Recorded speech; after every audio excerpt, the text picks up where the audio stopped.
In the 1960s, when people couldn't even get a bite to eat, my family was actually turning their noses up at fatty meat. Talk about feast or famine. Just 3 days ago, I was an ace sniper.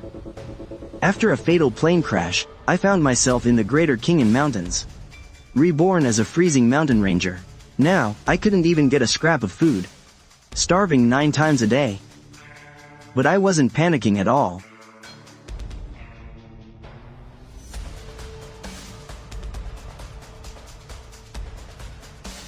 This entire forest was my absolute goldmine.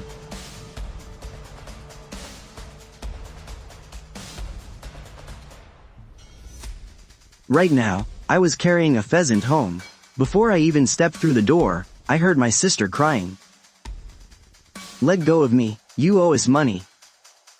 So don't even think about walking away today."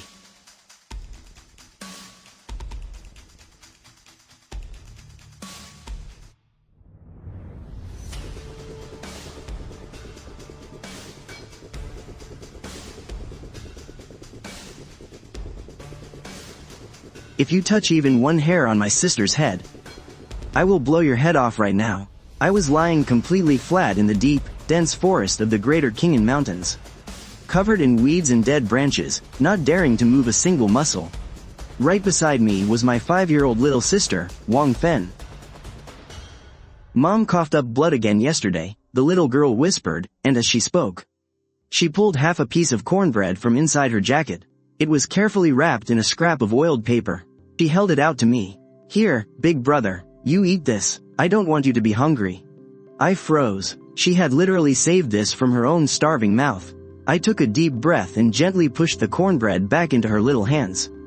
I was just about to say something when a frantic rustling sound came from the grass nearby. A huge, 7 or 8 pound pheasant poked its head out, its feathers bright and vibrant. It stood out completely against the white snow. My little sister's eyes immediately lit up with excitement.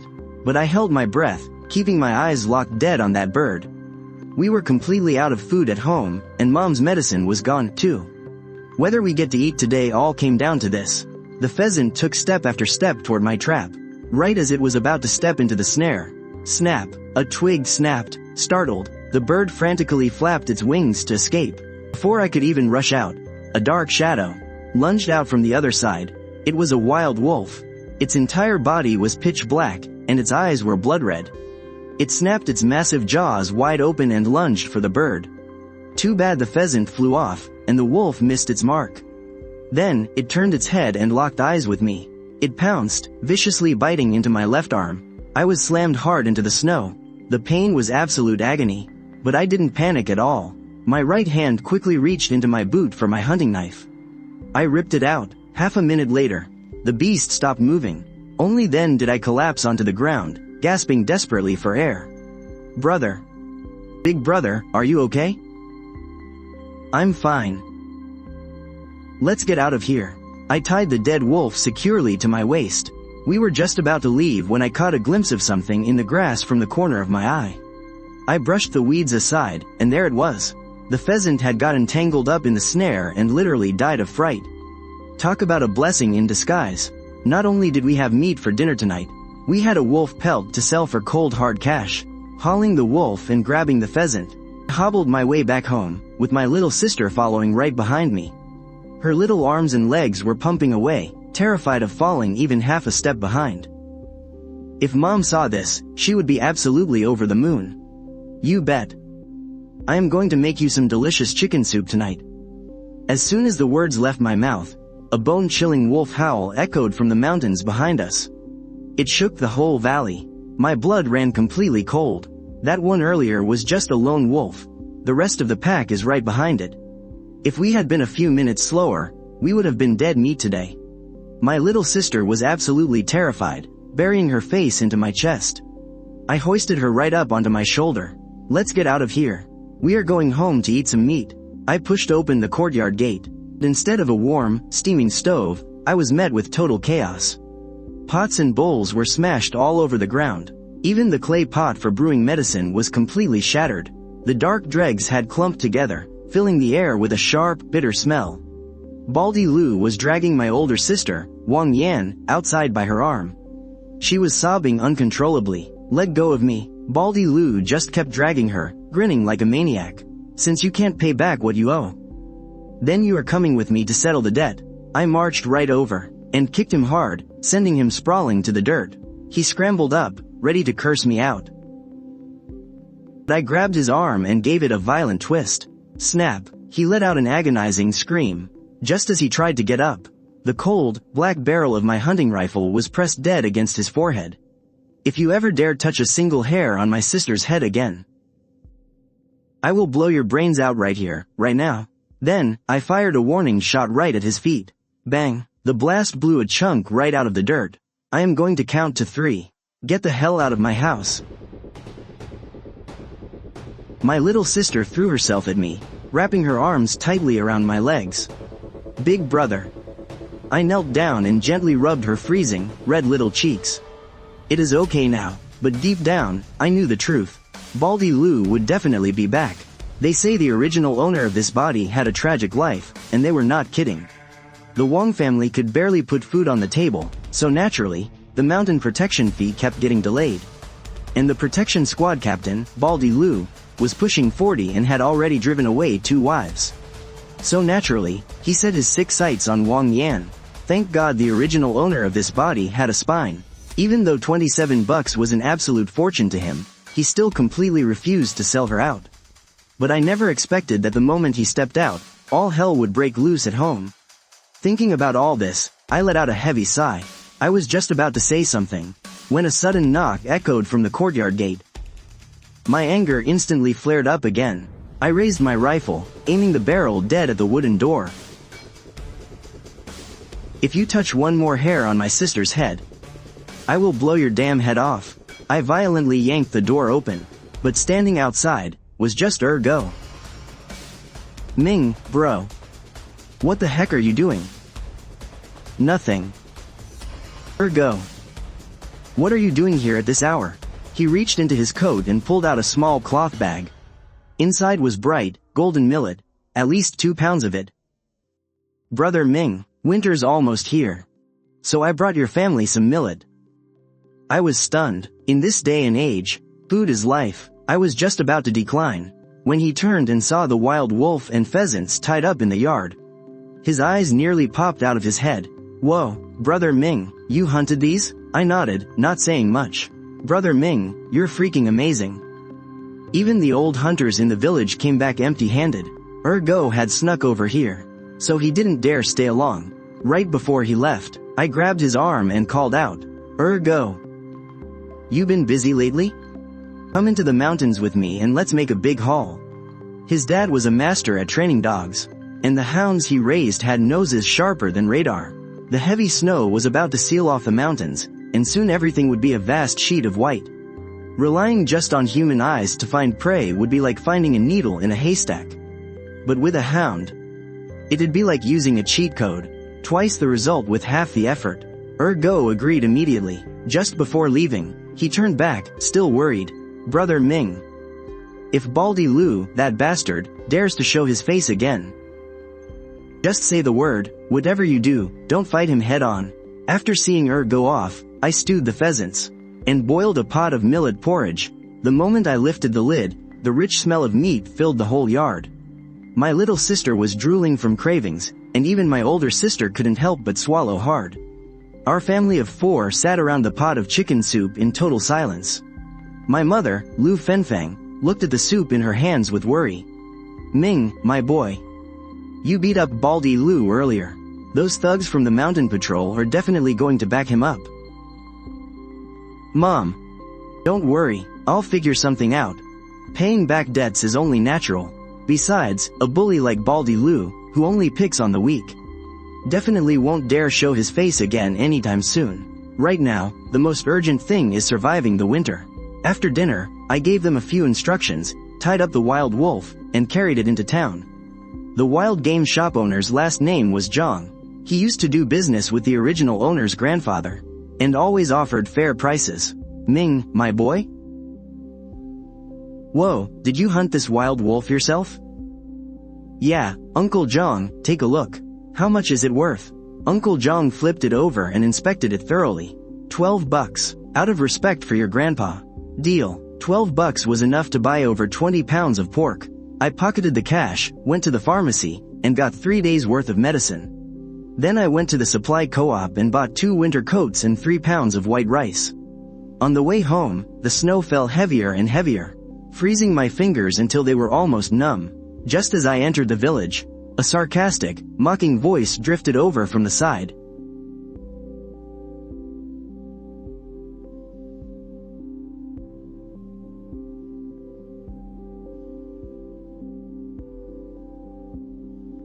Well, if it isn't little Ming. Where did you steal those coats from? It was my eldest aunt, young Kui. Standing next to her was her son, Wang Damao. He looked like a sneaky rat, cracking sunflower seeds in his mouth. My trash cousin, your skills are really growing, huh? Still got winter coats to wear? I didn't say a word, just walked right up to Wang Damao. I reached out, grabbed him by the throat, and slammed him straight against a tree. Wang Damao's face turned purple as he thrashed around. Young Kui was scared stiff. She froze for a few seconds before wailing, "Help! Somebody help! Wang Ming is gonna kill him." The neighbors rushed out to see the commotion. The village chief's daughter, Lu Yan, stepped forward and said, "I saw everything. They're the ones who started cursing first." I made young Kui apologize, and only then did I let him go. After the crowd scattered, Lu Yan called out to me. Wang Damao said he's going to the mountain patrol to file a complaint. You'd better watch your back. I adjusted the hunting rifle on my shoulder. With this thing around, let them try. When I got home, I handed out the new winter coats to my oldest sister and little sister. My little sister was absolutely thrilled, hugging the new clothes tightly and refusing to let go. Mother was coughing even worse now. I told my oldest sister to hurry up and brew her medicine. The next day, I headed over to Guzi's place. His dad, Hu Yubin, kept 3 hunting hounds. The 2 of us took the dogs and headed deep into the mountains. Go asked me, "How's the prep for winter supplies coming along?" I just shook my head. "Man, I'm really stressed out about it." As we were walking, the lead hound suddenly let out a low growl, keeping its body low as it crept forward. Go lowered his voice. "Brother Ming. Looks like big game." We followed the dogs for another few dozen meters. Parting the bushes, we spotted a huge mess of fresh tracks. It was a wild boar. And a massive one at that. There's an old hunter's saying, first the boar, second the bear, third the tiger. They've got insanely thick skin. Shoot one from 5 meters away, and you'll just leave a white scratch. Even as a former Special Forces soldier, who spent years surviving in the deep jungle, I'd never dare underestimate this beast. The lead hound suddenly started barking frantically, backing away on high alert. Go hadn't even reacted yet, but I already caught a glimpse behind him. There was a heavy rustling sound coming from his blind spot. I screamed, "Go, run!" Bang! I fired a shot, and a massive, 400-pound wild boar charged right out of the bushes. It was glaring with bloodshot red eyes, its huge tusks jutting out like curved daggers. My shot hit it dead on, but its hide was way too thick. It just left a scratch and didn't pierce the skin at all. The boar locked its eyes on me and came charging full speed. I darted straight into the trees, frantically trying to reload. This piece of junk hunting rifle had to be packed with fresh gunpowder after every single shot. It was a total nightmare. Go blew a sharp whistle, sending the 3 hounds into attack. The dog teeth couldn't even dent that thick boar hide. One of the dogs got violently tossed into the air by its tusks. Go screamed out in panic for his dog. I used that split second to finish packing the powder. I raised the rifle, locking my eyes dead onto the wild boar as it barreled right toward me. It got bigger and bigger in my sights. 3 meters, 2 meters, right as I pulled the trigger. I pushed hard off my feet and rolled to the side. It came crashing through. I hadn't just been running blindly. I noticed something was off about the terrain behind these bushes. The exact second the boar lunged at me, I pushed off hard and dodged. I dove into the snowbank next to me. The wild boar couldn't stop its momentum, and went tumbling straight off the cliff. I crawled over to the edge and looked down. Over 100 meters down at the bottom of the ravine, the boar was lying dead still. "Brother Ming, are you okay?" "I'm fine. Come on, let's go. Let's head back to the village and get some help. We can't carry an over 400-pound wild boar back by ourselves." Once we got back to the village, Go's dad, Hu Yubin, saw the injured hound. He grabbed a stick and was about to beat Ergo. I stopped him. Uncle. We ran into a wild boar over 400 pounds up on the mountain. It fell off a cliff, so we came back to ask for your help dragging it back. Hu Yubin didn't believe it at first, but seeing how dead serious I was, he couldn't say no. He called up another hunter and grabbed a wheelbarrow to follow us up the mountain. Once we got to the bottom of the cliff, we dug through the snow for ages. But there was absolutely nothing. Ergo was sweating bullets from panic. That's impossible. My brother Ming wouldn't get the spot wrong. Hu Yubin's face turned completely green. Are you two messing with me? Uncle, there are drag marks over here. Sure enough, there was a bloody trail dragging across the snow. The trail headed straight back toward the village. Hu Yubin let out a curse, pushed the wheelbarrow, and chased right after it. After chasing them for a while, we finally spotted a few figures up ahead, along with that wild boar. Ergo recognized him instantly. Baldy Lu, stop right there, you son of a bitch. Baldy Lu had 5 or 6 guys from the mountain patrol with him. They were all panting from exhaustion. Lu Dajuang put his hands on his hips and said, Ergo, we shot this boar. You're lying. Brother Ming and I shot this. You're claiming you shot it? Just because you say so? Everyone knows Wang Ming is a notoriously useless coward. I didn't say a word. I just raised my hunting rifle and aimed it straight at Baldy Lu. I cocked the gun. You want proof? I'll put a bullet in you right now. Then we can match the bullet in your gut to the one in this wild boar. That'll tell us exactly who shot it. Hey, don't do anything crazy. Don't shoot. I paused for a second, then slowly lowered the rifle. Baldy Lu immediately got smug again. You're nothing but a spineless coward. You deserve to be dead broke your whole life. I threw my gun aside. I stepped right in front of them. I shot that boar. Drop it if you don't want to die. One of the patrol guys rolled up his sleeves and charged at me. I knocked him out cold with a single punch. Another guy rushed in. I laid him out flat too. In less than a minute, all 6 of them were on the ground, groaning in pain. Leave the boar. And get the hell out of here. He was trembling as he spoke. Fine, I'll give it to you. I let him go, and he scrambled backward, stumbling over himself. He gritted his teeth and yelled, Wang Ming, you just wait. I'll make you pay for this sooner or later. We loaded the boar onto the wheelbarrow and pushed it all the way home. When my little sister saw the boar, she screamed in shock. Oh my god, brother, is that a wild boar? How is it so huge? My older sister got a pot of boiling water ready. Hu Yubin got to work butchering the meat. The over 400-pound boar filled up an entire table. Ming, my boy, you're the one who shot this boar. I didn't touch this half right here. You take it and sell it. Uncle, I can't possibly accept that. If it weren't for you guys, how could I have hauled this back all by myself? I tried to politely decline, but they insisted. So, I had no choice but to accept. Right after we finished dividing up the meat, there was a loud pounding on the front door. I went to open it. It was Village Chief Lu Yue, with Baldy Lu and his gang right behind him. Chief Lu peeked through the crack in the door, and saw the yard full of butchered meat. He frowned. Look, Chief, that's the wild boar right there. They stole our mountain patrol's catch. Yeah, exactly. Chief, you have to get justice for us. Ming, what do you have to say for yourself? I took a deep breath, but Ergo stepped up first. Chief, I saw it with my own 2 eyes. Ming was the one who killed it. My dog even got gored by that beast. Like anyone would believe a dirty thief like you. Chief, they're in this together. What about me, then? I can vouch for him, too. The boy took down that boar. Hu Yubin took a step forward. His eyes were dead serious. He'd spent his whole life training dogs and hunting in this village. His reputation spoke for itself.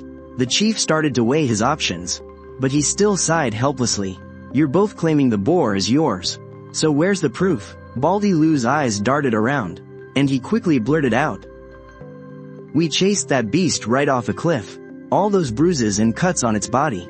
That's the proof. The chief nodded, and stepped into the yard. Ming. You don't mind if I take a look, do you? I stepped aside. Of course I don't mind. Perfect chance to show them the proof I left on that boar. The chief carefully examined the carcass. Sure enough, There were random gashes all over. But suddenly, he spotted a golden bullet. Baldy Lou collapsed onto the ground in shock. Right in the boar's eye. How is there a bullet? Everyone crowded around, staring at the golden bullet in total disbelief. I just smirked. There's your proof.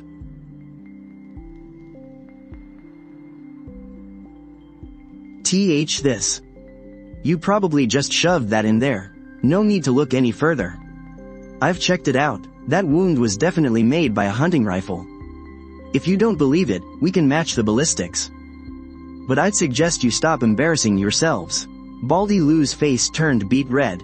He opened his mouth to argue, but the chief waved him off in annoyance.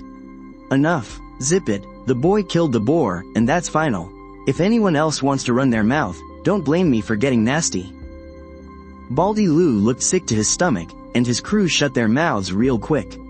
I turned around, picked out 2 nice, marbled slabs of pork belly, and wrapped them in greaseproof paper. Here, Chief.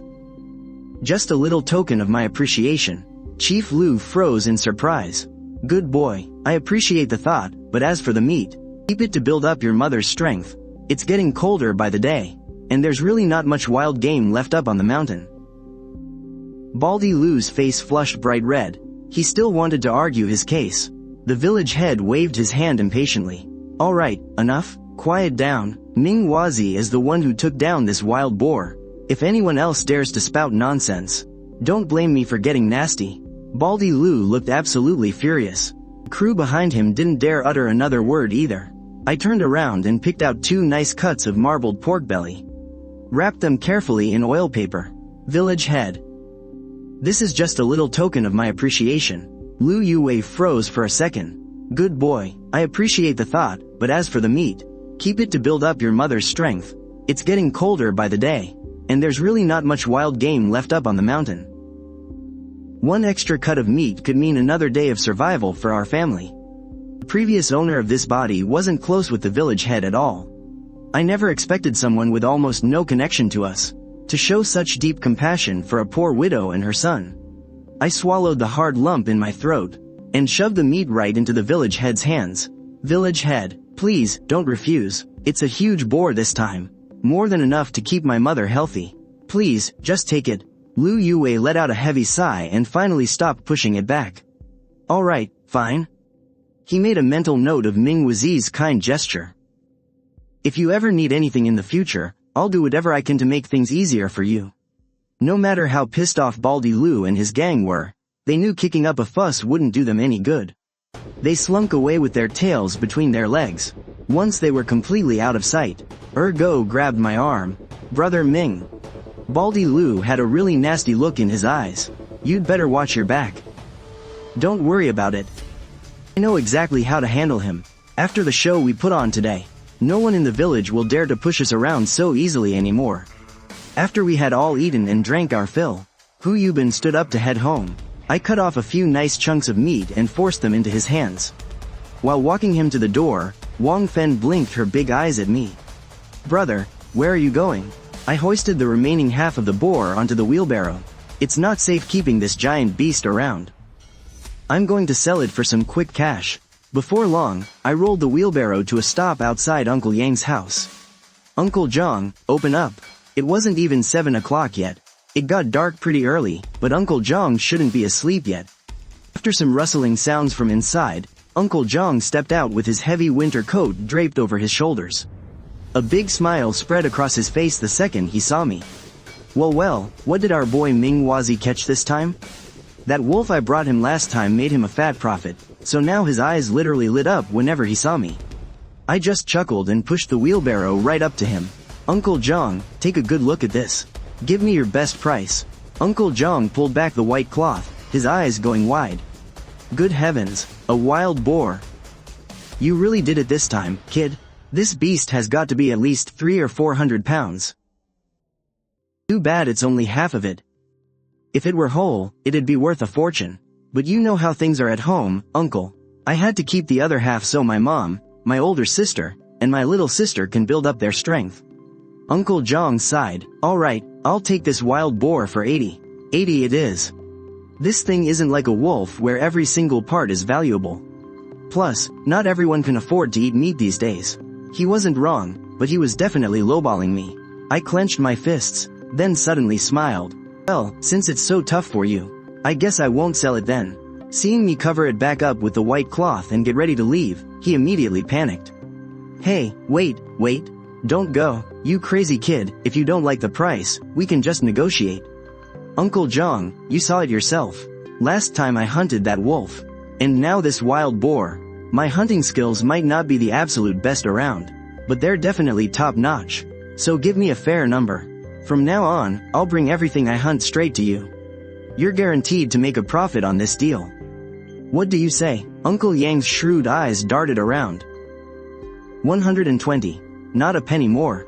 Deal, I smirked, turning around to haul that half a pig right inside. Uncle Jong let out a heavy sigh, and went to the back room to grab a stack of cash. 120. Count it. I casually thumbed through the bills, and stuffed them right into my jacket. No need to count. I trust you, uncle. A smile finally crept back onto Uncle Yang's face. You've got guts, kid. It's getting late. You better head back. You got it. On the walk home, I was in an incredibly good mood.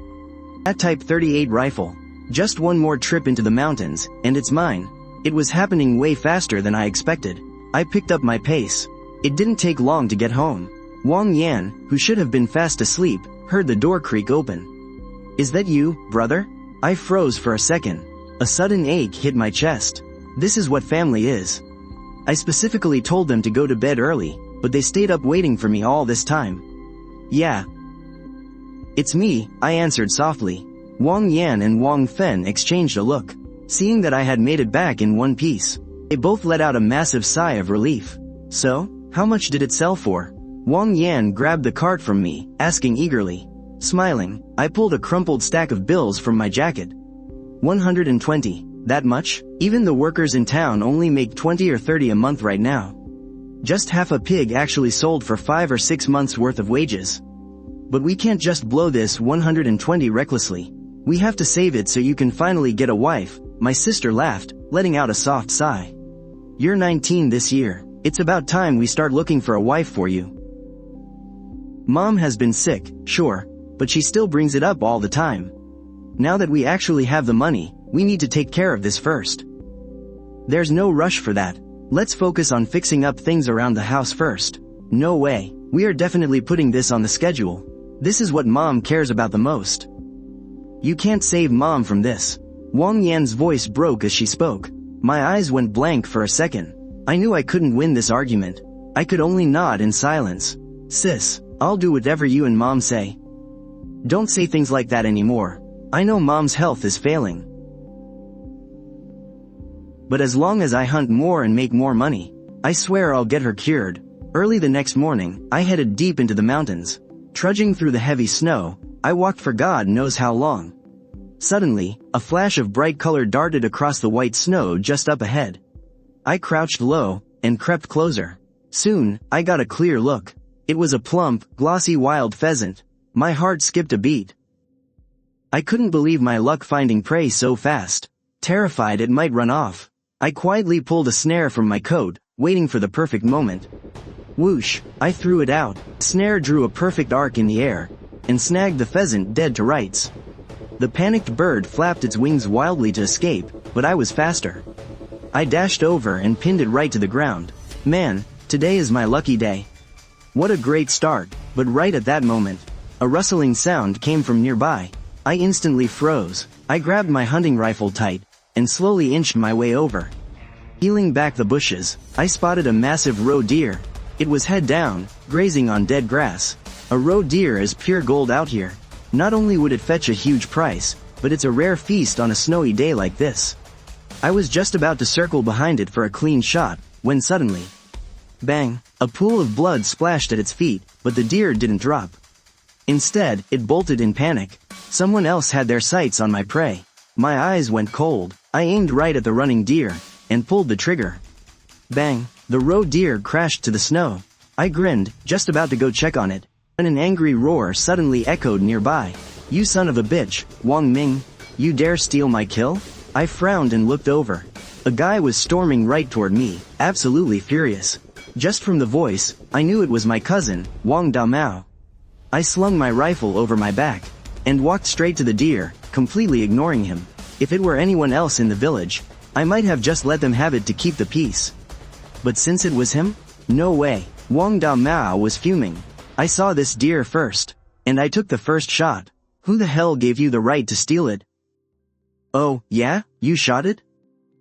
Then why didn't it drop? If I hadn't finished it off, it would be long gone.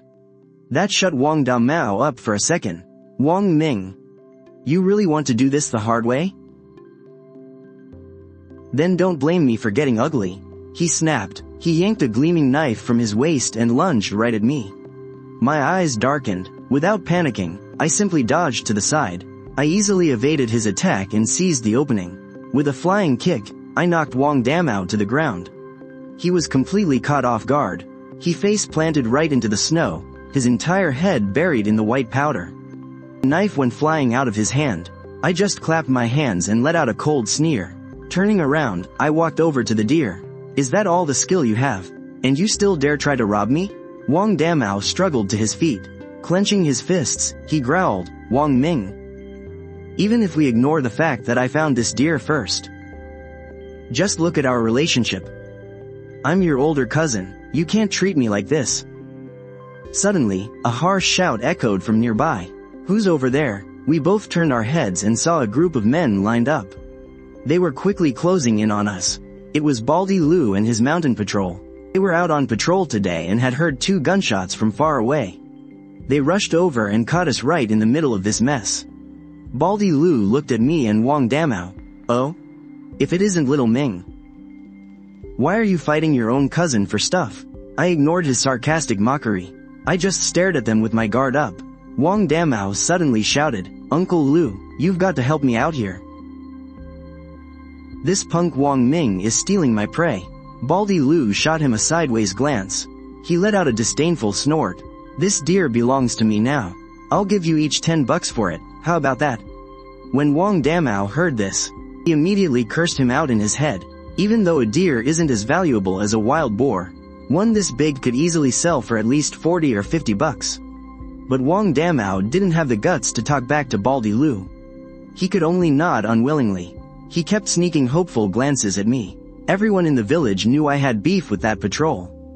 He was hoping I would step up and say no. But I didn't even give him the time of day. I just kept my eyes locked on Baldy Lu with a freezing glare. Baldy Lu's face darkened. He ordered 2 of his men to go and grab the deer. Wang Damao was terrified. He quickly lowered his head, too scared to meet Baldy Lu's sinister eyes, secretly glad he hadn't shown any anger earlier. I snatched up my hunting rifle and, without a second thought, fired a shot right at Baldy Lu's feet. The gunshot made everyone freeze in terror, especially those 2 guys who were about to grab the deer. They were so scared they couldn't even move. Nobody expected me to actually pull the trigger. Baldy Lu's legs gave out, and he flopped down hard into the snow. That missed by just 1 centimeter. You actually dared to shoot? Wang Damao was even more terrified. He stole a quick glance at Baldy Lu. Baldy Lu was pale as a ghost, trembling from head to toe. Those arrogant eyes of his were now filled with nothing but pure fear. He knew that Baldy Lu had lost this time. Lost completely. At that moment, he suddenly felt a little relieved. I gave them all a half smile, my gaze finally settling right on Baldy Lu. I'm taking this roe deer today. It's mine.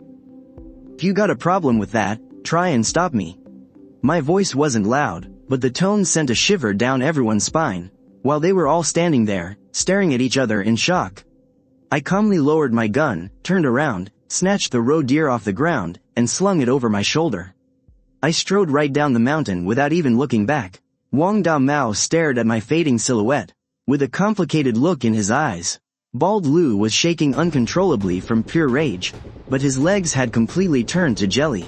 He just couldn't stand up. What the hell are you idiots just standing there for? Help me up. A few of his guys secretly despised him, but none of them dared to show it. They rushed over to pull him up to his feet. Bald Lu shot a vicious glare at Wang Damao. I'm warning you. If you breathe a single word about what happened here today, you know exactly what'll happen to you. Wang Damao shrank his neck in absolute terror, shaking his head frantically. I wouldn't dare. I'll take this straight to my grave.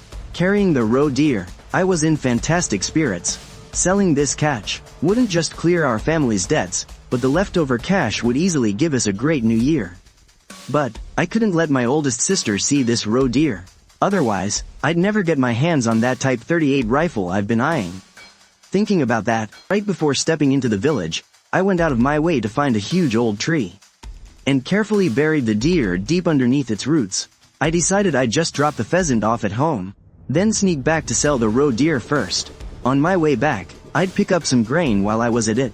After getting all of that sorted, I grabbed the basket with the pheasant and headed back home. Just as I reached the front door, I heard cheerful laughter echoing from inside. It was my sister, and another girl's voice. Before pushing the door open, I reached up and brushed the snow off my jacket. Stepping inside, I saw my sister and Lu Yan huddled around the table, stitching shoe soles. My sister had actually lit the stove today, so it felt incredibly warm the second I walked in. I'm home. I honestly never expected Lu Yan to come over for a visit. When my sister saw me, a flash of genuine surprise lit up her eyes.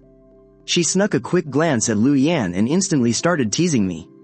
"Oh, so you finally decided to come home? Do you have any idea what time it is?" "Well, how was your luck today?" I just gave a cheeky grin and set my woven basket down onto the floor. My luck wasn't that great today, but I did manage to bag a pheasant. "We can have hot chicken soup for dinner tonight." My sister grabbed a piece of rope, tied up the pheasant's legs, and said, "Yan, sweetie, make sure you take this little guy home with you later." "Oh no, I couldn't possibly." Lu Yan froze up in total shock. My sister continued, "You brought little Fen such a beautiful winter coat today. I absolutely can't just take your things for nothing." I opened my mouth to say something, but my sister shot me a glare that instantly shut me up. I could only let out a helpless sigh. Seeing how much my sister insisted, Lu Yan couldn't keep turning it down, so she blushingly accepted it. We all sat around the crackling stove and chatted for a bit. But with me hovering around, Lu Yan felt a little awkward. She soon stood up, saying she still had chores to do back home and had to head back. My sister immediately stood up as well. "Ming, why don't you walk little Yan home?" I paused for a moment, instantly catching on to what my big sister was trying to do. We walked side by side in the snow, our boots making a soft crunching sound. The sound actually made my heart flutter a bit. Lu Yan kept her head down, her cheeks slightly flushed. I know the way back. You really don't have to walk me." I didn't stop walking, my voice ringing out clearly. "It's getting late. It's not safe for a girl like you to walk back all alone. I'd better walk you right to your door." Lu Yan looked up, catching my eye, her face turning red again. She didn't refuse this time. We walked in silence for a while. I suddenly broke the silence. "Thank you for buying that floral winter coat for Lil Fen. She absolutely loves it, ever since I got back." The smile on that little girl's face hasn't faded once. I can tell, she genuinely loves that floral coat. When I buy winter clothes, I just pick the thickest ones, without caring at all whether they actually look good. So for that, I really am truly grateful to you. Lu Yan smiled, tucking a strand of hair behind her ear. "Oh, it's nothing. Besides, you gave my dad such a huge chunk of wild boar meat yesterday. That could sell for a lot of money. Compared to that, a simple winter coat is nothing at all." I nodded, feeling my fondness for her grow even more. As we were getting close to her place, Lu Yan stopped walking and turned to look at me, seeming a bit reluctant to part. "I'm here, you can head back now." I nodded, taking the bamboo basket off my back and setting it down by my feet. "I've got more of these at home. Just bring the basket back whenever it's convenient for you." After saying that, I turned around and left without lingering for a single second. After all, I could afford to wait. But the deer I caught sure couldn't. Just as I was passing by my oldest uncle, Wang Bao Guo's house, the front gate suddenly burst open. What kind of terrible sins did I commit in my past life to end up marrying a useless loser like you? Yang Kui's frustrated voice wasn't particularly loud, but it drifted clearly right into my ears. Wang Bao Guo looked up at me awkwardly as he stood up, pretending nothing was wrong as he brushed the snowflakes off his clothes. "Haha, Ming, my boy. What are you doing out so late?" I paused for a second, just walking someone home. After answering, I turned to leave, but the very next second, Young Kui's completely passive-aggressive voice pierced right through to my ears. You little brat, you catch a wild boar. You catch a whole wild boar, and you don't even share a single scrap with our family. I stared at her greedy, hypocritical face, finding the whole thing completely laughable. Show you some respect? Auntie, I think you've got things a little twisted. To get respect from the younger generation, the elders actually have to be worth respecting first. My gaze was ice cold, and I didn't hold back at all. If I remember correctly, back when we split up the family estate, Uncle specifically said that from then on, our two families would have absolutely nothing to do with each other. So, what's changed? Has it really been that long? Have you already forgotten everything, Auntie? Young Kui was left completely speechless, her face turning livid in an instant. The old me was such a pushover. I never dared to stand up to anyone like this before. Just as the argument was about to heat back up, Wang Daomao strolled out, cracking sunflower seeds. He was hoping to catch the good show of his mom beating up his dad, but didn't expect to run into me right out the door. His legs instantly turned to jelly from fear. Seeing his reaction, I just laughed. Cut the act. I'm not here to cause trouble for you anyway. Seeing this, Young Kui's pride took a massive hit. Manhwa Z. What the hell is that supposed to mean? Are you trying to bully us now? I just shrugged. Come on, Auntie, what kind of talk is that? I don't have that kind of free time. But Young Kui wasn't about to let it go. I'm going to make myself crystal clear today. Since you bagged that wild boar, you ought to share it with everyone. And if you don't hand over some meat, don't blame me for ignoring our family ties. I looked at her completely unreasonable face. And I just found it hilarious. Sure, I can share the meat with you guys. But doesn't that mean you should also help me pay off my family's debts? Young Kui's face instantly darkened. What do your family's debts have to do with us? I knew it. Trying to reason with these people is completely pointless. I couldn't be bothered to waste another second. I gave a cold scoff and walked right off.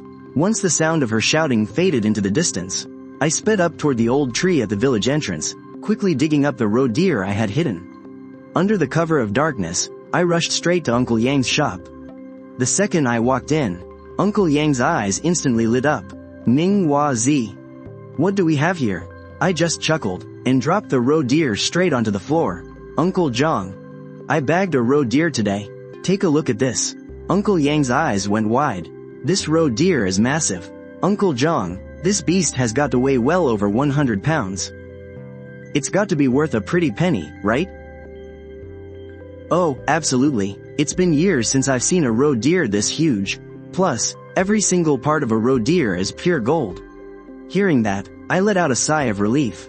Hearing that, I finally let out a sigh of relief. Uncle Zhang put on a serious face. Manhwa Z. Your uncle will take this off your hands. I'll even give you the same price as last time. I furrowed my brow, seeing him agree so quickly. I knew he was still making a fat profit. Uncle Zhang, I already promised this roe deer to someone else. They offered me 150 for it. So, you see, just as I thought, Uncle Zhang visibly winced at the price. After thinking it over, he finally gritted his teeth. Fine, 150 it is. I'll take it. I was totally playing him, but he was genuinely terrified that if he said no, I'd just pack up the roe deer and leave.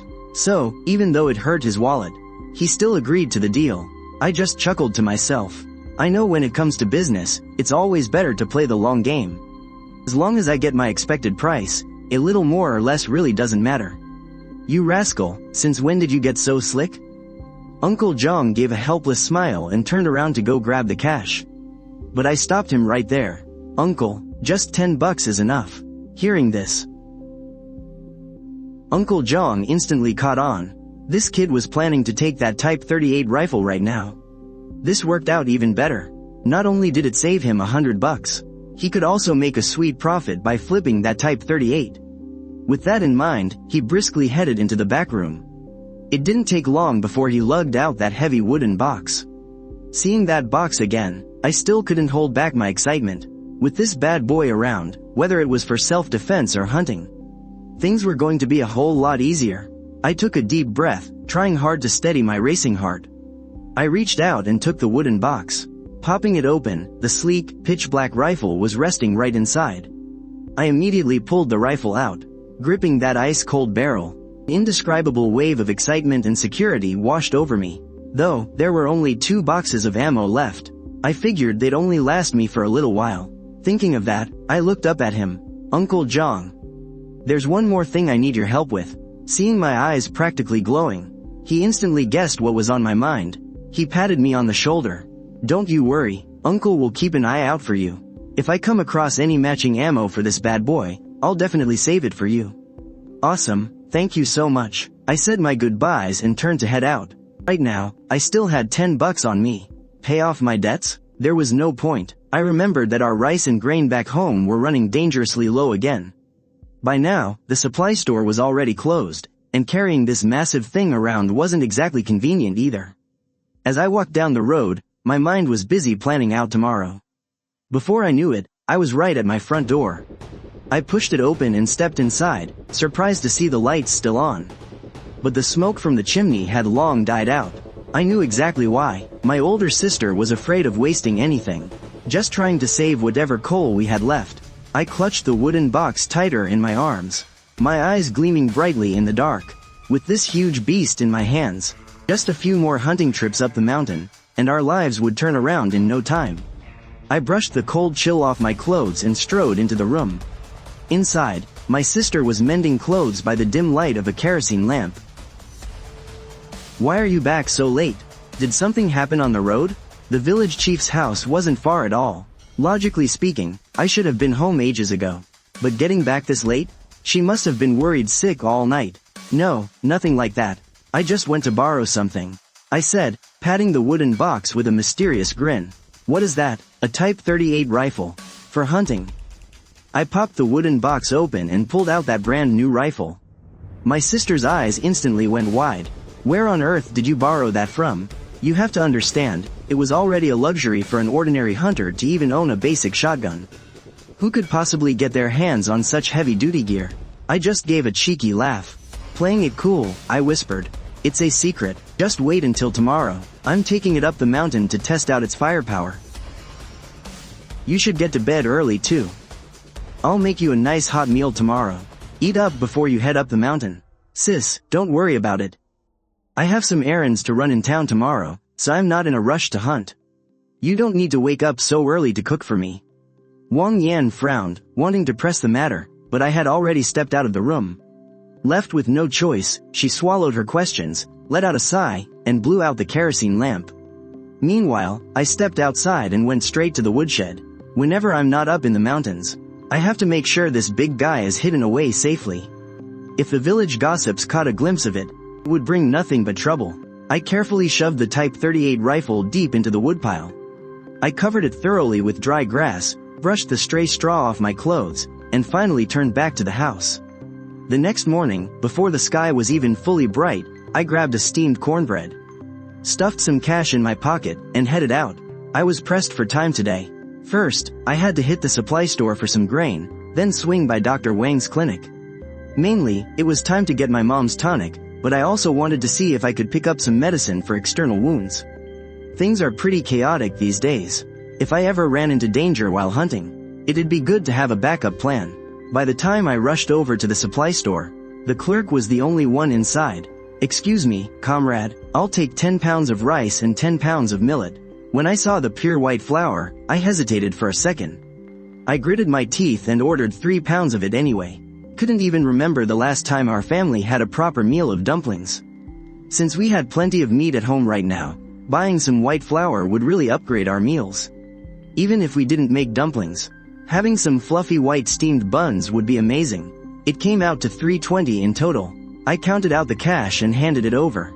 Out of the corner of my eye, I suddenly spotted a little something, and I couldn't look away. "Excuse me, how much is this one?" It was a delicate, tiny hair clip, decorated with a few pale pink velvet flowers. It really stood out in the dim lighting of the supply store. That hairclip just came in. 50 cents each. I tightly gripped the little bit of spare change I had left. But the moment I stepped out of the store, I stopped in my tracks. Money can always be earned back, but if I missed out on seeing my little sister's smiling face, it would be a real shame.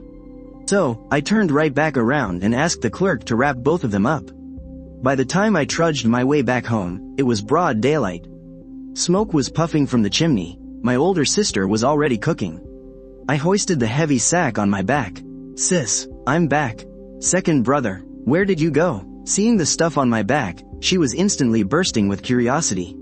I went to the supply store to buy some food, and I picked up some medicine for Mom, too.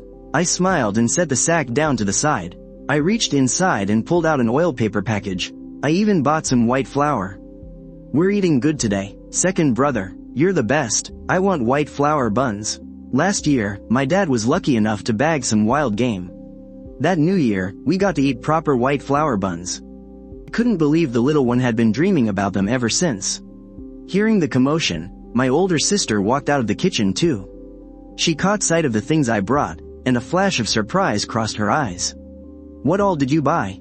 I gave a cheeky grin and opened the oil paper package, revealing the white flour, rice, and millet inside. "And 3 pounds of white flour. I'll have to trouble you tonight, sis, to make us some dumplings." Sis's eyes immediately welled up with tears. Ever since Dad passed away, things have been so tight for us.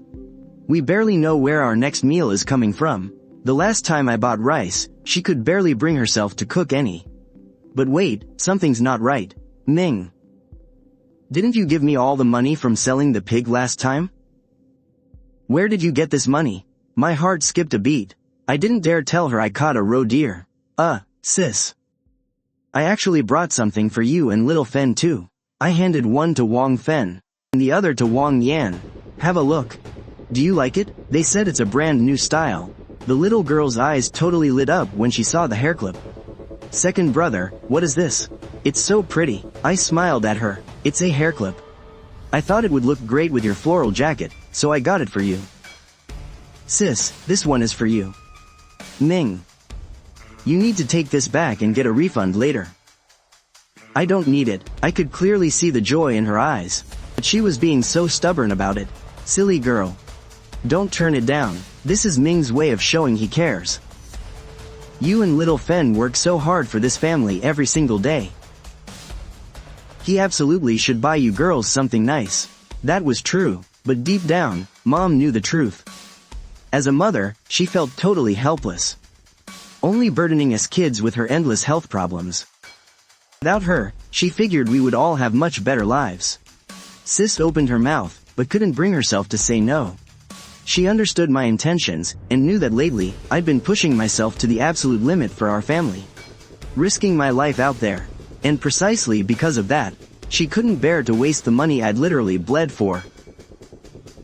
I'll accept it, then. Thank you so much, Ming. Watching all this unfold, tears welled up in Lu Fenfang's eyes. Sis was always so observant. She quickly walked over and hugged Mom's arm. Mom, let's stop thinking about all those sad things. Hey, Ming, I stopped dead in my tracks. And turned around. Ergo? What's up, you need something? Just came to ask you, when are you heading back up the mountain? My dad and I want to tag along and try our luck. That wild boar from last time really gave Huyuban and the guys a taste of the good stuff. We were hoping to head back up the mountain with you before the new year. Who knows, maybe we'll score something huge. If we actually bag something, we'll all have a fantastic new year. All right, I'm planning to head into the mountains in a bit. If you guys are going today, hurry back and pack up with your dad. In 30 minutes, let's meet at the village entrance. Got it, I'll go right now. Ergo turned around and ran off. Being even 1 second late is pure disrespect to the wild game. Was that Ergo just now? Why didn't you ask him to come inside for a bite to eat? In front of me was a fragrant bowl of pork and glass noodle stew, floating with rich oil. In the bowl was bright yellow millet porridge. I sat down while grabbing a steamed corn bun, and gulped down a mouthful of the millet porridge. He went back to get Uncle Hu. We'll head into the mountains together in a bit. My older sister thoughtfully prepared quite a few steamed corn buns. These are for Ergo and Uncle Hu's group. They've helped us a lot, so we can't be stingy. Right. You're totally right, sis. That was thoughtless of me. After quickly finishing my meal, I picked up the bamboo basket packed with dry rations in a canteen, and dug out that brand new Type 38 rifle. I stepped outside, but to my surprise, halfway there, I ran into Ergo and Huyuban. I had already left the house 10 minutes early. But these two were even faster than me. The moment Ergo saw me, he excitedly rushed over. "Brother Ming, my dad and I are all set. Let's hurry into the mountains." My eyes lit up, and I took the lead heading up the mountain. But in my mind, I was already calculating another plan. As we trekked deeper, we kept a close eye on the hunting dogs and our surroundings. 20 minutes later, as we reached a fork in the road, the hunting dogs suddenly went wild. I immediately stopped in my tracks, scanned the area, and turned to look at Ergo and Uncle Hu. "Uncle Hu, I'm afraid there's prey up ahead.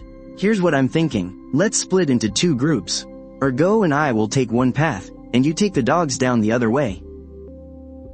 This way, we might just bag a little more. Then let's split up." "But, what should we use as a signal?" He was worried. "What if we separate and run into something massive? One person alone couldn't easily handle that." I thought for a moment. "How about this, Uncle Hu? If anyone runs into danger or bags some prey, we fire 3 shots as a signal. Whoever hears the gunshots will come over as backup. If we don't catch anything, we'll just meet back right here." How does that sound? 3 shots meant wasting 3 whole bullets. But out here in this snowy forest in the middle of nowhere, those 3 bullets are well worth it. And if we get lucky and run into a big guy, just one catch could buy us several boxes of ammo in return. Deal. Then it's settled. You two, be careful out there. Ergo, you stick close to Ming. Make sure you learn some real skills from him. I know, Dad, you've been saying that the whole way here. Ergo didn't understand his father's intentions, muttering under his breath, and took the lead down the left fork. I gave Uncle Hu a nod. I hurried after Ergo. The two of us followed the left fork, heading deeper into the woods. As I walked, I kept a sharp eye on our surroundings, ready to react in a split second. Suddenly, I sensed something. I stopped dead in my tracks. Seeing that Ergo was still clueless, I yanked him down into the snow with me, and shot him a look. Ergo's eyes lit up. He followed my gaze, and when he looked ahead, his jaw practically dropped. A few hundred meters ahead of us, a herd of Sika deer were grazing on the dry grass beneath the snow.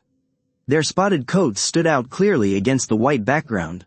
Oh man, 7 wild Sika deer in total. You wouldn't see a sight like this even once a year. I slowly raised my hand, giving him a quick hand signal, telling him to stay absolutely still. We had to be patient. We waited for the deer to finish grazing and completely let their guard down.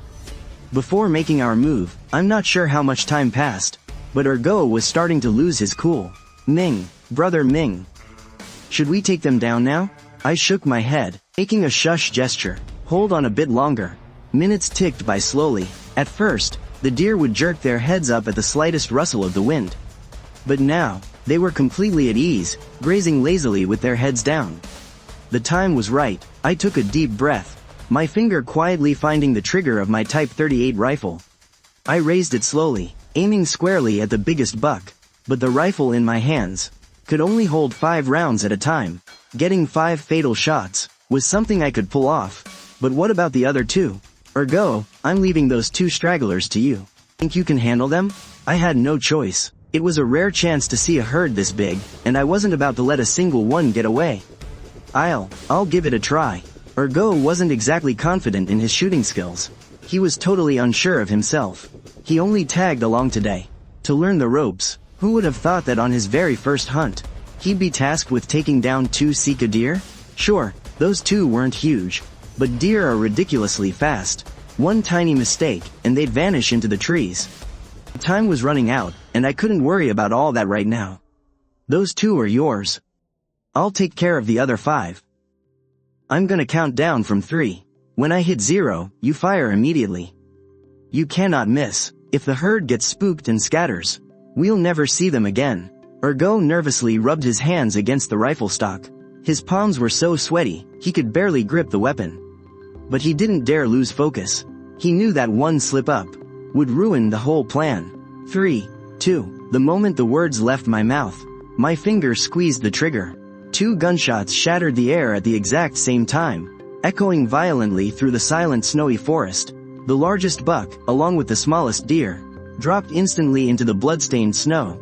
Ergo couldn't believe he actually hit his mark, and a rush of pure adrenaline hit him. But he kept my warning locked in his mind, and almost instinctively, He leveled his sights on his second target and squeezed the trigger again. At the same time, another gunshot echoed through the snowy woods. Followed by a second, and a third. 3 more frantically running Sika deer dropped to the snow.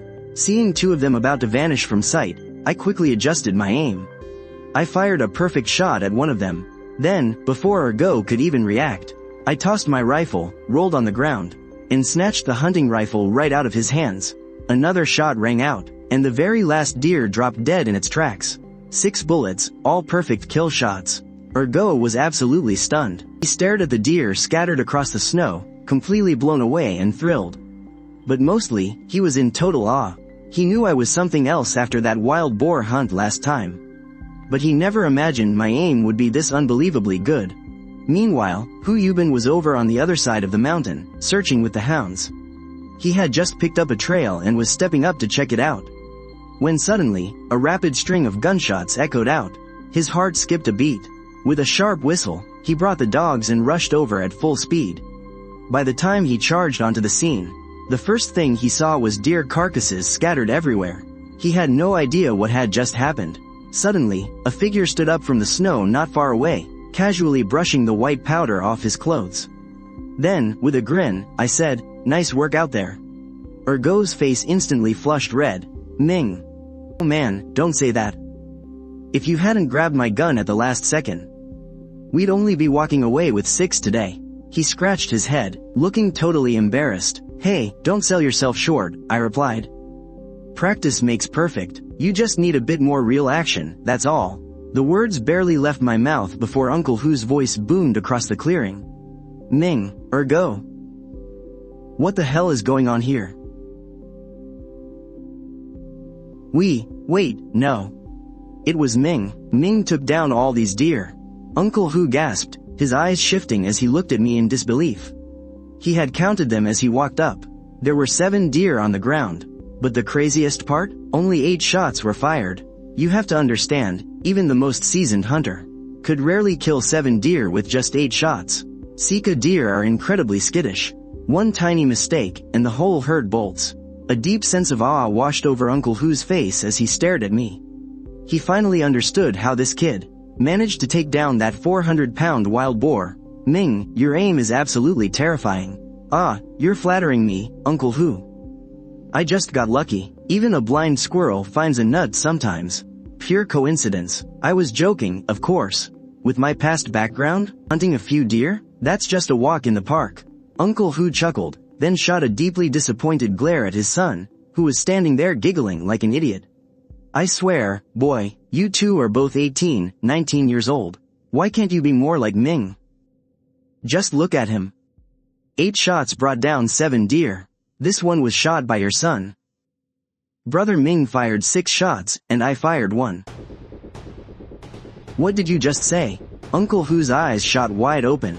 He couldn't believe his own ears. All right, let's drop this for now. Those gunshots just now will probably attract unwanted attention. We need to figure out a way to haul these deer back, fast. It's not that I'm scared of people, but out here in the snowy woods, there are other dangers. What if we run into a black bear, or a tiger? We'd be in deep trouble. Let's drag the Sika deer a bit further away first. We'll dig a big snow pit and bury them right there, then let the hounds make sure there's no scent left behind. Then we can send Ergo back to round up some help. 7 deer. Even with a pushcart, we probably couldn't haul them all in one trip. Ming, my boy, you are really something else. 6 shots, 100% accuracy. That definitely can't be explained by blind luck. Uncle Hu, if we're talking about real skills, you're the true master. Across all the neighboring villages, who doesn't know you have a magic touch for training dogs? Haha, well, that's the honest truth. My dog training techniques were passed down from my ancestors. These dogs have been trained since they were pups. Even I don't take them out lightly. He patted the hound beside him. The dog immediately sat down, completely obedient. In its eyes, you could actually see a spark of pure sharpness and loyalty. I looked at those 2 hounds. Uncle Hu, how about you teach me how to train dogs? With the hounds helping out, hunting would be a whole lot easier. Hu Yubin looked at me, a flicker of hesitation in his eyes. His ancestors had a strict rule. The skills could never be taught to outsiders. Besides, training dogs isn't something you pick up in a day or two. Just look at his good-for-nothing son. He taught him hand in hand for years, and the kid only grasped the bare basics. Seeing his hesitation, I quickly made my offer. Uncle Hu, I won't learn for free. How about this? From now on, whatever prey I catch, I'll split it right down the middle with you, half and half. How does that sound? The corner of his mouth twitched, clearly tempted. After all, he was getting older, and the skills were on the verge of being lost forever. Plus, wild game is pretty scarce these days. Relying solely on him and Ergo, they might even go hungry during the new year. He looked deeply at me. Then he glanced down at the hound by his side. Kid, I like your spirit. Fine, I'll teach you. But let's get one thing straight. Dog training is no joke. It is not something that happens overnight. You have to put your whole heart into it. Don't worry, Uncle Hu. I will absolutely learn it properly. With the hounds to help out, hunting is going to be a breeze from now on. He didn't even need to warn me. I was going to train like my life depended on it. And just like that, Uncle Hu began passing down his secret dog training techniques. From how to pick the right puppies, to how to bond with them, and then to training their obedience and hunting instincts. I listened with great interest, asking a few questions now and then. He shared everything he knew, holding absolutely nothing back. As we were talking, Ergo had already rushed over with 2 other guys. Together, we all dug out the Sika deer. Every single one of them was absolutely stunned. So many Sika deer. Ming, my boy, you are really something else. The last time we bagged this many was what, 10 years ago? If I remember right, it was the village chief who led that hunting party. Yeah, but that was only a few. Maybe 3 or 4. If it weren't for Uncle Hu and Ergo, there's no way I could have caught this many. Today, I'm treating everyone to a meat feast. Hearing that, the 2 guys' eyes instantly lit up. For hunters like them, helping each other out in the mountains is just an everyday thing. They came over today not expecting to get a share of anything, but now? They were all secretly thanking their lucky stars they tagged along. The guys worked together to haul the Sika deer onto 2 pushcarts. Later, after the deer feast, I'll personally deliver 4 of them to your place. One of those was caught by Ergo. I can't just keep it for myself. Besides, I've got to follow through on what I just promised. A flash of approval crossed his eyes. Ming, my boy, I know exactly what you're thinking. As for the one Ergo caught, you boys figure out how to split it. Just bring your uncle one as an apprenticeship gift. From now on, just remember to take Ergo with you into the mountains, and that'll be enough. Over the years, relying on his own hunting skills, he had saved up a bit of money, never had to worry about food or drink, and could even afford to get Ergo a wife. But the Wong family has had it really rough these past few years. Ergo mentioned they're still drowning in quite a bit of debt.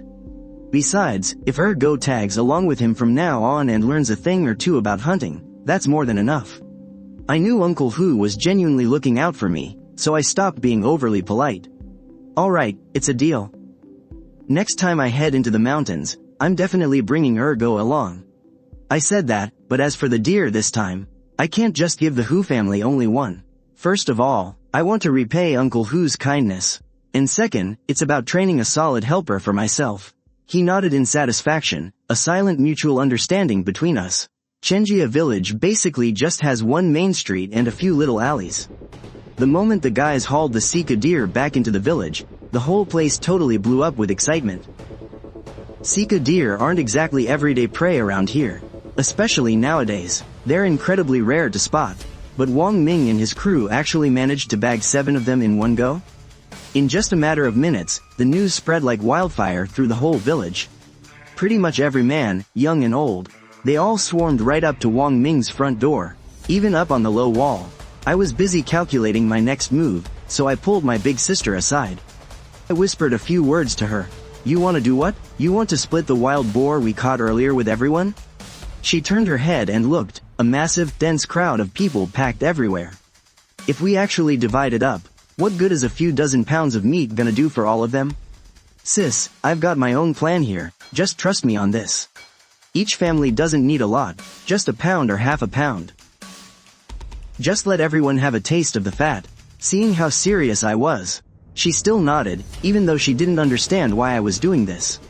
But she knew one thing for sure. I was the one who hunted that wild boar. I had the absolute right to decide who gets what. Besides, I hunted down 7 deer today. Even a whole group of guys heading into the mountains wouldn't necessarily pull in a haul like this. She didn't feel too reluctant anymore. She turned around and went into the kitchen. A few days back, she had already carefully chopped that meat into small pieces and salted it. So dividing it up now wouldn't take much effort. Honestly, I hated to part with it too. But compared to that pork, I had much more important things to do. Listen up, folks. My house is way too old. I'm planning to rebuild it over the next couple of days. My voice boomed, so loud that even Wang Baoguo's family, hiding in the back to watch the drama, could hear every single word clearly. If any of you uncles have some free time, please come over and give my family a hand. Anyone who helps out will not only get free meals, but you'll also get to take a chunk of meat home. The moment I said that, the crowd of villagers completely exploded.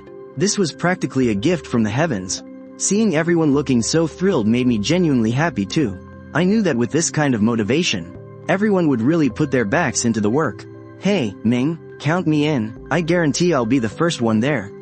Me, brother Ming. I don't even need the meat, just feed me and I'm good. Everyone was scrambling over each other to sign up. The scene was incredibly chaotic and lively. Young Kui was green with envy. Absolutely green with envy. Meat and free meals? She shoved her way through the crowd. We are family, you have to put us on the list first. Building a house doesn't take that many hands. If we wait, forget about eating meat, we probably won't even get a sip of the broth. I knew exactly what kind of sneaky little scheme she was plotting. But I just pretended not to notice her, keeping a huge smile on my face as I looked at the crowd. Hold your horses, everyone. This house isn't going to be built in just a day or two. We're definitely going to need everyone taking turns to help out, and anyone who pitches in is guaranteed some meat. Ming, I'm talking to you. Are you deaf or something? Young Kui was furious at being treated like thin air. I looked at them with a half smile. My voice wasn't loud, but it was just loud enough for all the villagers to hear. Auntie, please stop making a fuss. With so many people eager to sign up, your family is going to have to wait at the very back of the line. Hearing that, Young Kui immediately panicked. The back of the line? No way, we're relatives. The villagers are putting in way more effort than your family ever has. When it's finally your turn, you'd better work hard. And I promise I won't treat you unfairly. Young Kui wanted to keep arguing, but Wang Baoguo grabbed her arm. Stop embarrassing yourself. Meanwhile, the villagers were all absolutely thrilled and couldn't wait to start. My older sister finally understood what I was trying to do. She had already finished portioning out the meat, quickly put a pot of rice on to boil, and got the glass noodles ready. She chopped up the cabbage and sliced the pork. On the stove, 2 huge iron woks were bubbling away, letting off clouds of steam. The mouth-watering aroma of steamed rice and pork stewed with glass noodles. The savory smell drifted right into our noses. Today's meal is guaranteed to leave the folks craving for more. Meanwhile, I pulled Uncle Piao and Uncle Lee aside. Uncle Piao, Uncle Lee, you two can see for yourselves, now is probably not the best time for a venison feast. How about this? You both stay for dinner later. And later tonight, I'll carve out a deer leg for each of you to take home. How does that sound? Uncle Piao and Uncle Lee exchanged a look, their eyes sparkling with pure surprise. You're a real solid kid. Alright, then we uncles won't say no. I'll head back right now and tell your auntie to come help Lilian with the cooking. Your auntie might not be good at much else, but when it comes to cooking and cleaning up, she's a real pro. Hearing that, my eyes lit up. I had completely forgotten about that. With Auntie Piao's help, Big Sister would have things so much easier. Right at that moment, Mom squeezed through the crowd holding little Wang Fen's hand. Seeing so many people, she immediately panicked. Minghua, what's going on? It's nothing, Mom. I'm just planning to rebuild our house. See? I'm talking it over with everyone right now. To see who has time to help out. She let out a sigh of relief and patted her chest. But a sudden wave of sadness washed over her. Repairing and building a house was supposed to be the parents' responsibility. But now it had fallen onto Minji Wa's shoulders. Wow, second brother, our house is getting renovated. Does that mean I'll get my very own new room? I gently tapped her little nose. That's right. When the time comes, I'll fix up the prettiest room just for little Fen. Awesome. I'm gonna get a new house. Watching the little one get so excited, my smile grew even brighter. The villagers didn't leave right away. The aunties helped Wang Yan clear the dishes and sweep the yard, while the uncles gathered around me, discussing my plans and ideas for the new house. Once we had a solid plan, the guys and I nailed down a rough timeline for the teardown and construction. Only then did the folks feel at ease and head home. Mingwa, are you really sure about this? Are we really going to feed everyone and give out meat while rebuilding the house? She had just done some quick math. This single meal alone had used up 5 or 6 pounds of meat. By the time the house is fully built, she worried that even 80 to 100 pounds wouldn't be enough. I nodded solemnly. Of course, if it weren't for the neighbors helping us out, we wouldn't have survived this long. Just think of it as giving back to the community. Besides, the villagers aren't just eating for free. Take a look at our yard. Big sister followed my gaze. The once messy yard had been swept spotless, and even the firewood we never had time to chop had all been split by the neighbors, stacked up perfectly in a corner of the yard. Plus, the deer I hunted today had all been completely cleaned and prepped. It was only then that she finally understood my intention. The villagers are genuine people. They know how to show gratitude. If I treat them right, they'll naturally look out for the Wang family with all their hearts. After that, I turned around and picked out 2 fat, sturdy deer, wrapped up 2 hind legs, and headed over to Go's house first. Seeing the handcart behind me, Uncle Hu was clearly taken aback. What is all this? Uncle Hu, Go hunted one of these. The head is yours, just like we agreed earlier. Have Go drag it inside. I won't keep you any longer. I still have to drop by Uncle Piao and Uncle Lee's places.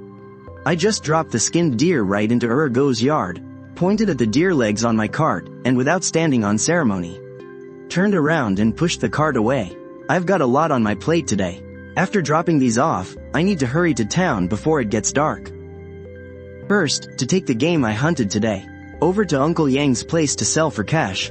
And second, I need to hit up the building materials market to see if they have what I need. If worse comes to worst, I'll have to head into the mountains in the next couple of days to chop down a roof beam. Uncle Hu let out a sigh, watching me disappear into the distance, completely blown away. At that moment, he was absolutely sure he hadn't misjudged me. If Go follows my lead from now on, he definitely won't go wrong. By the time I dropped off the deer legs and deer blood at Uncle Piao and Uncle Lee's homes, the two of them were just as shell-shocked as Uncle Hu. Deer meat is rare enough, but deer blood is incredibly nourishing. Giving away something like this? That's more generous than the village chief himself. Oh my gosh, we couldn't possibly accept this. But seeing that I wouldn't take no for an answer, they finally took it. They secretly promised themselves that when it came time to build my house, they'd work extra hard to help out. After delivering everything, I didn't waste a single second. I pushed the cart straight home, loaded up the rest of the meat, and headed straight for town. Once I hit town, my first stop was Uncle Yang's shop. The moment Uncle Zhang laid eyes on the deer meat and pelt, his eyes lit right up. Uncle Zhang, you name a fair price. But let's get one thing straight. If the price is right, I'll keep bringing all my business straight to you. I was smiling on the outside, but I was actually giving him a little warning. A look of helpless amusement flashed across Uncle Yang's face. You little rascal, you're too sharp for your own good. Deal. I'll take a smaller cut, just so we can keep doing business together in the long run. With that, he turned around and pulled out a massive steelyard scale. I froze for a second, feeling a bit confused. I knew he was going to weigh it. But before this, we always just settled on a flat rate. So what was the deal this time? Uncle Zhang really proved he'd been in this business a long time. He took one look at my eyes and knew exactly what I was thinking. With a hearty chuckle, he explained while hoisting the deer onto the hook of the scale. Deer meat isn't like other stuff. We actually have to weigh this by the pound. On top of that, based on the deer's age, the meat quality from different parts varies a lot. After I weigh it, I'll need to sort it out properly for you. That way, you can make a bit more cash, and I can sell it for a fair price. There's really this much to figure out just for a single deer? I nodded in gratitude. Uncle Jong let out a big laugh. Alright then, no need to be so polite with me. From now on, as long as it's your goods. Uncle Jong is definitely giving you top dollar for this. Just you wait, let me go grab your cash. It comes to $620 in total. You made quite the killing on this trip, didn't you, my boy? He turned around and went back into the house, pulling a loose brick from under the clay bed. He pulled out an ordinary-looking gray cloth bundle from inside, unwrapping it layer by layer. But after counting it up, he was actually short by 200. He looked a little embarrassed. Ming. I bought up too much stock today, so I'm short on cash, missing 200. If you trust your old uncle, come back around this time tomorrow. What are you talking about? I'd trust you over anyone else. Haha, alright then, you just drop by at the same time tomorrow. And I'll give you the rest. I took the money. Just to be safe, I carefully split the cash into 3 separate piles. I stuffed one pile into the sole of my shoe, tucked another into the inside pocket of my winter coat, and slipped the last one right up my sleeve. After saying goodbye to Uncle Jong, I rushed straight over to the building materials market. After walking around for a bit, I finally settled on some red and gray bricks for the outer walls, along with wood, glass, cement, and sand for the doors and windows. Once I picked everything out, I paid the deposit and gave them my address. On my way through the town's little market, I grabbed 20 pounds of rice and another 20 pounds of millet. Right before leaving, I spotted some stalls selling candied fruit sticks and roasted chestnuts. I figured a sweet girl like Wang Fen had probably never tried anything like that before. So, I just went ahead and bought 2 candy sticks and a warm bag of chestnuts. Feeling pretty pleased with myself, I headed home. But when I walked into the yard carrying all those bags, I realized Wang Fen wasn't there. My oldest sister told me she went to drop off some noodles at Third Aunt's place. I frowned. Something just didn't sit right with me. I shoved the candy and the chestnuts straight into my sister's arms, turned on my heel, and bolted out the door. At that exact moment, Wang Fen was carrying her bamboo basket toward Third Aunt's house. When she bumped right into Baldy Lu. Well, if it isn't little Miss Fen. What kind of tasty treats do you have there? Let your dear brother-in-law have a taste. He sneered, reaching out to snatch it away.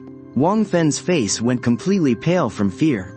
You're shameless. You are not my brother-in-law. Baldy Lu didn't even get mad at the insult. He just threw his arms wide open and lunged for the basket. The poor girl screamed in terror, hugged the basket to her chest, and turned to run. But she didn't get far before Baldy Lu caught right up to her. He grabbed her tiny arm in a vice grip. Let's see where you can run to today. The commotion quickly drew a crowd of nearby villagers. Hey, Baldy Lu, what the hell are you doing? You think you're a big man bullying a little girl? Baldy Lu had always used his position as the mountain patrol captain to throw his weight around, and the folks were sick and tired of it.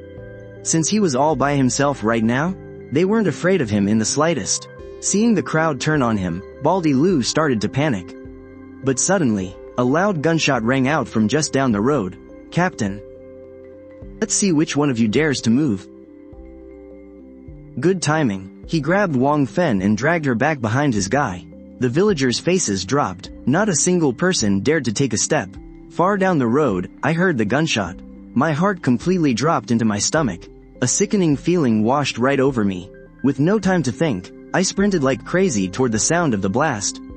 It wasn't until I was right up close that I saw it. It's Baldy Lu and Pocky Wong. I took a deep breath. The more critical the situation, the more I need to keep my cool. I felt around for a few large stones and stuffed them into my pocket. Dropping flat onto the snow, using the thick white blanket as cover. And inching my way forward, Baldy Lu heard the rustling. And just as he was about to turn around, Tianhua suddenly spoke up.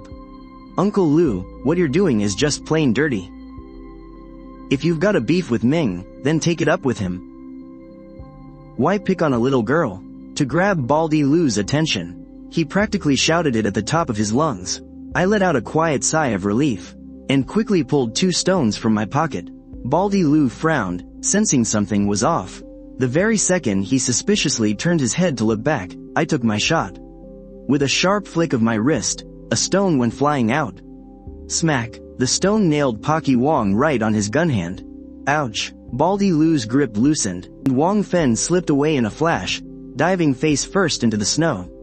But throwing that stone totally gave away my position. Pocky Wong instantly whipped his gun around and pointed it right at me. Wong Ming, what the hell do you think you're doing? I slowly stood up and raised both of my hands. I'm the one you guys want dead, right? Let her go. And I'll go with you. Pocky Wang's eyes darted around, and he was just about to agree, when Baldy Lu cut him off with a roar. No way. He lunged forward to grab Wang Fen again, but the villagers weren't having it this time. They swarmed over and formed a human shield right in front of him. Little Fen was safe now, and I finally let out a breath. Hey, everybody, just calm down. At the end of the day, we're all neighbors here. There's nothing we can't just talk out, right?